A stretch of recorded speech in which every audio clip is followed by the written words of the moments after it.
I need to drink my water. So, let's see, what can we talk about now? We talked about the guitar. We didn't talk about girls, so why don't we just do that after I just drink this quick. What about that other guitar in back of you? You trying to insult my instruments? Oh, no. No. Did you say ugly? No. Oh, I thought you said, what about that ugly guitar in back of you? No, You said other. Oh, okay. No, What about it? I just walked in a couple minutes, but I don't know if you showed it yet. No. It's just another Ibanez guitar that I have here just in case something goes wrong with this one. It's the first one they made for me. Has some cool little stickers on it and stuff. Not stickers, but they were stickers at one time, but they painted them on for me. See, before I had, you know, this artwork, I would just take like stickers and plop them on my guitar. And, because I couldn't, you know, I'm not an artist. But anyway. So, give me some questions. I need questions. Yes. It's, for me, it's for comfort, you know. I can, you know, get pretty much just as much sustain as another guitar. I mean, like, if you have your amp set a certain way, you know, you'll get a lot of sustain anyway, but I just like the way, you know, it feels with an neck through body. You don't have that big hunk of wood there, you know. Although there are some guitars that Ibanez makes that have a neck joint that's really smooth and it feels almost like a neck through. But I just like the, you know, the real neck through body. It's kind of what I'm used to. Let's see, more questions. I need questions. Yes, you. Oh, you. Oh, okay. Hey, I point to him and someone else starts talking. Go ahead. What exercises? I do a lot of push-ups, and for sweeping, you know, I sweep our porch a lot because it gets windy, you know, and we just sweep all the leaves off of there.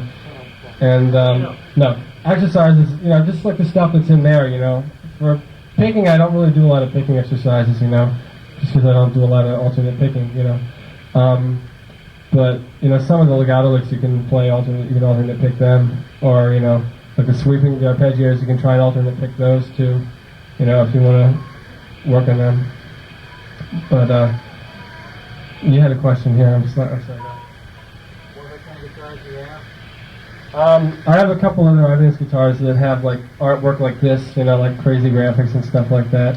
And I just got a 7-string too that I'm trying to, you know, work my way around, which is it's kind of a neat thing. It's confusing though because the neck's really, really wide. So people with little hands, I guess, are going to have a problem. But yeah. You know, I played the Ibanez guitar before I even had the endorsement, so I mean. It's a deep thing. What do I think of Charvel or BC Rich? I don't know. I never owned either one of those kinds of guitars, so I don't know. You know, I played them. I mean, I'm sure they make guitars that are pretty decent, but I really don't know. What else? Yes. How long have I been gay? Well. Ever since I did my first record, Jason Becker co-produced my first record, and we had a lot of, you know, gay experiences. He kind of introduced me into the world of homosexuality, and well, I'm hoping to hook up with Jason so we can just continue our relationship. So that's kind of where that's at, you know. And he showed me all sorts of different. No, I don't know. Yeah, it is. Yeah. Did you feel that Ibanez have a company that likes to work real close with their endorsers or players in general and putting together guitars they really know they're playing what they feel their guitar should be put to this? No way. No. Yes, definitely. I mean, I have a great relationship with Ibanez, and you know, they put up with me, you know, and all my stupid little requests, you know, like my switches and you know all that kind of thing. So. And I'm really happy playing Ibanez guitars, and if I wasn't an endorser, I'd probably be playing Ibanez guitars anyway, just because that's, you know, I like their instruments. And plus, the thing that's cool is that, you know, they make guitars with really thin necks and guitars with really fat necks and wide necks and whatnot. And this guitar has like pretty thick neck, and then as far as the fingerboard width, it's kind of, you know, like kind of thin. You know, it's not really wide. It's like more thin this way and deeper that way. But so they make all kinds of necks and stuff too. So yeah, definitely yes to that question. Yeah. You ever experimented with a quarter note guitar where it's got the extra frets, like on the first 5 frets there's another fret in between? Ronnie Lee Tekler used one of them. Or like a 7-string guitar. Have you experimented with that? Oh yeah, I just got a 7-string, but what's this thing with the frets there? Well, there's a company who makes a guitar called quarter note guitar, and in between your first like 5 or 7 frets, it's got another fret. Yeah. That must sound weird. So like in other words, like it gets notes that don't really exist. Right. Like notes that are between. Right, something a little more like a George Benson meets George Michael kind of thing, to be exact. Yeah. What? I don't know if Jason feels like playing. No, he doesn't seem like he feels like playing, so. We don't have any amps, do we? We only have 1 amp in the whole music store. So. Huh? One? But there's a low input, but that's just for clean tones. It doesn't work simultaneously with the other input. You gonna play any more from your first album? Yeah, I will. I'm saving one song for the very end, so I just want to make sure that we talk about everything here, and then once I play that song, then like I can sign stuff and all that. Yeah. Do you do much acoustic playing, or do you ever have the background? Yeah, you know, like when I'm home and stuff, writing songs and whatnot, I'll pick up my acoustic and do that. And play, you know, acoustic. I'm not like a classical ripper kind of thing. I can't, you know, I mean, not that I can't, but I just don't, you know, do it. It's not something that I learned how to do. But at some point in time, I'll probably take the time to figure it out and learn some of that stuff. It's really amazing. Yeah.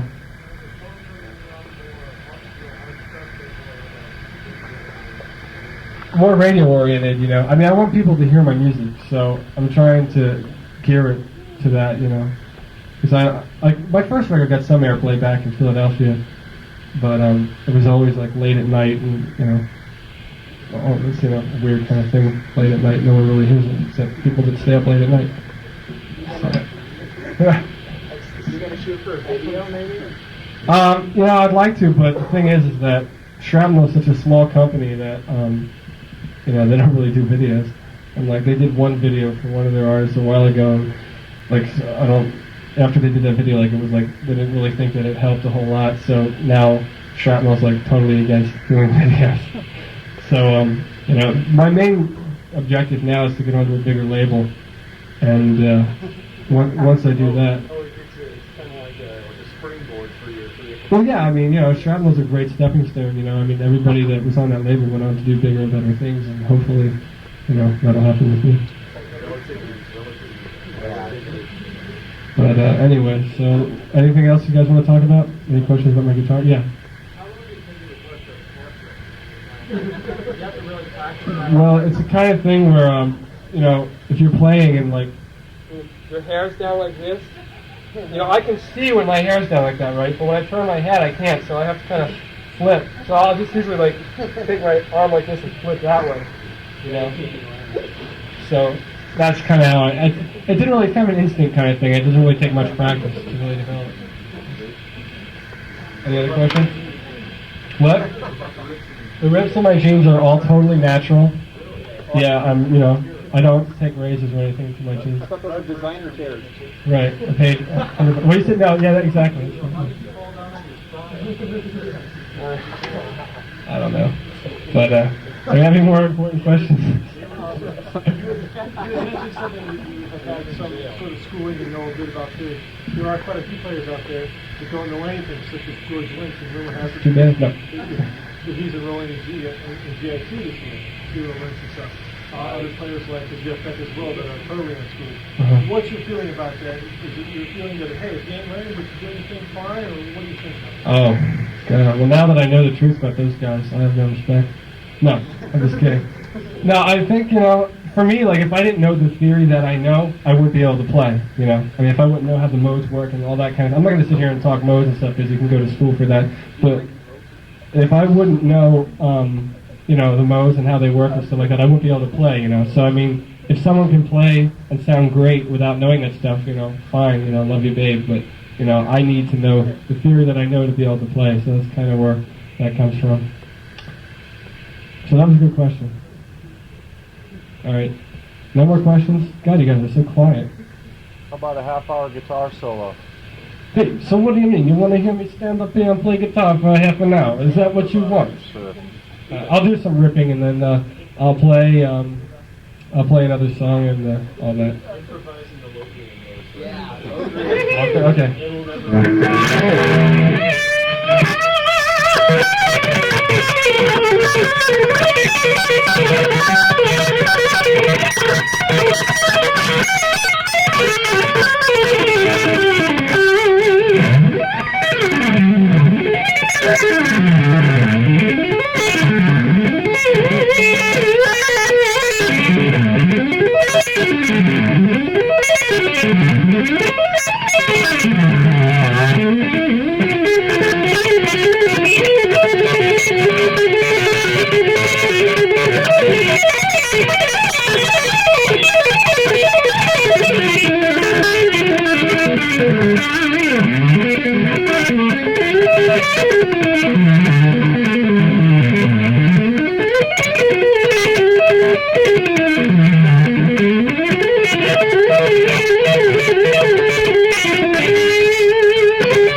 Oh, okay, well. Not bad. You mean to tell me that was all off the top of your head? Yeah. All right, so I'm going to play another song, and if you guys have any more questions that you can throw at me? Yeah. Now, you plan out, like when you're doing a thing, you plan all your solos, or do you have any?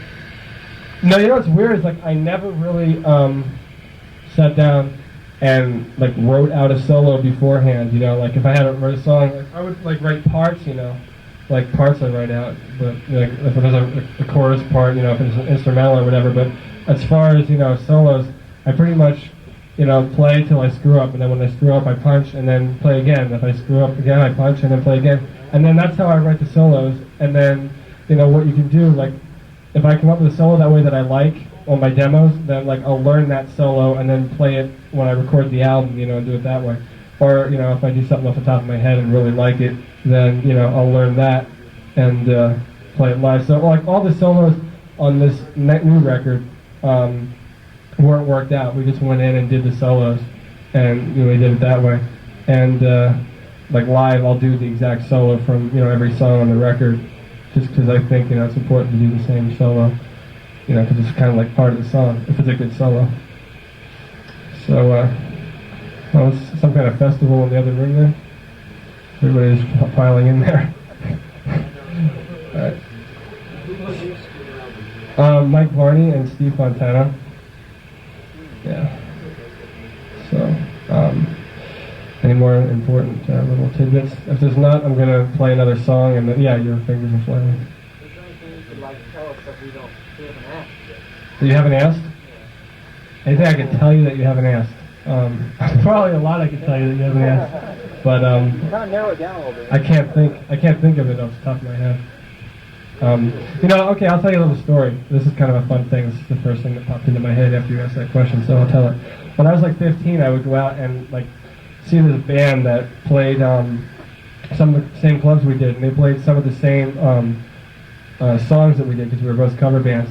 And the guitar player, like, he wasn't like any kind of innovative madman or anything, but he was really good, and he had like good tone and everything. And I would go out and hear this band and think, man, you know, I'm playing the same songs he's playing, I'm playing the same solos, but it doesn't sound the same. You know, like when I hit a note or whatever, it just sounds like cheesy. And I'm like, I didn't know why it sounded like that.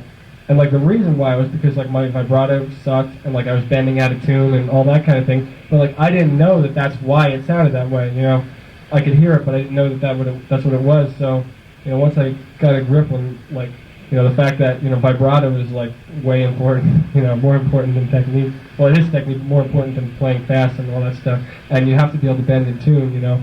And kind of once I kind of realized that, you know, it kind of could understand why when he played the lick and when I played it didn't sound the same. It's because of like authority and confidence too, you know. Like if you don't have confidence in what you're doing, it's gonna come through when you're playing, you know. And like if you have authority when you play and like play like you mean it, then it's gonna sound a certain way. And that's why, you know, really great guitar players like sound the way they do, and that's why other guitar players that aren't great guitar players that, you know, think they are sound like they do. You know what I'm saying? So what's that? Ingve's awesome. I don't know. I don't have anything bad to say about Ingve. Huh? To me, he's not as celebrated. He's not as good as people act. I don't know. It's a matter of opinion, really, when you try to say how good someone is. I mean, it's like, you know, I like vanilla, and some people like chocolate and all that. But so I'm gonna do another song now, and then I can sign things if you want.